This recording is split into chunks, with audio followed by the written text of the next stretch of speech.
কোন ইউনিয়ন আপনার? তেঁতুলবাড়ি ইউনিয়ন। তেঁতুলবাড়ি ইউনিয়নের কয় নম্বর ওয়ার্ড? নাম তো অসম্ভব মানুষ জানিনি। পলাশ মেম্বার? জি। আচ্ছা, পলাশ মেম্বার কি হয়েছে ওনার? হ্যাঁ? পলাশ মেম্বারকে কি করছেন, মানে কি মানে আবেদনের জন্য কি ওনার কাছে রিকোয়েস্ট করছিলেন? হ্যাঁ, করছি। কোনো টাকা পয়সা লেনদেন করেছেন? যে ওই 500 টাকা দিয়েছি, আর হলো ওই অনলাইনে কাগজ দিয়েছি, ওই বোর্ডে জমা দিয়েছি। আচ্ছা। চেয়ারম্যান মেম্বার যখন সবাই একসাথে হয়ে নিয়েছে কাগজটা, তখন আমরা এই কাগজটা দিয়েছি।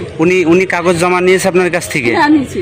উনি কি বলেছে আপনাকে? ও বলছে যে এখানে হলো জমা দিয়েছি, ওই এইখানকে সাব মানে সমাজসেবা অফিসে জমা দিয়েছে এই কথা বলেছে? জি। এখন আপনি সমাজসেবা অফিসে এসে ওনারা কি বলছে আপনাকে? ও বলছে তোমার অনলাইনে কাগজ এখনো হয়নি, আমি টাকা পাইনি, সেই জন্য আমি এখানে আসছি।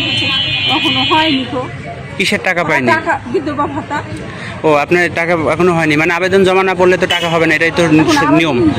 হোয়াটসঅ্যাপ মেম্বারকে যাই বলছি যে আমার কাগজপাতি জমা নিয়েছো, তাহলে এটা আমার টাকা আসছে না কেন? হোয়াটসঅ্যাপ মেম্বার বলছে আমি তো দিয়েছি, দাঁড়াও। হোয়াটসঅ্যাপ মেম্বার কে? ওই তেঁতুলবাড়ি আর পলাশ মেম্বার। পলাশ মেম্বার? আচ্ছা, ওনার নামে কি হকসেদ? ওর নামই হচ্ছে। আচ্ছা, তো উনি ওনার কাছে যে বললেন, তখন উনি কি বলতেছে? যে বলছে আমি তো কাগজ জমা দিয়ে আইছি, ঠিক আছে, হয়েছে কিনা আমি দেখছি, হলো যে তাই সময় লাগবে। অথচ আমার সাথে যারা আমার পেছে করেছে তারাই টাকা পাই যাচ্ছে, আমি পাইছি। আচ্ছা আচ্ছা, আপনি কি হয়েছে যে আপনার স্বামী মারা গেছে কতদিন হলো? আমার স্বামী মারা গেছে 2 বছর হলো, হঠাৎ করে স্ট্রোক করে 3 বছর হয়েছে আর কি। আচ্ছা আচ্ছা, তা এখন ওনার আমার কিছু নাই, শোনা, আমার মতো হতভাগা আর কেউ নাই। আচ্ছা, ঠিক আছে। এখন এই সমাজসেবা অফিস থেকে কি বললো? এখনো তো সেই সাবধানকে পাইনি, কি বললো আমি তো শুনতে পাইনি।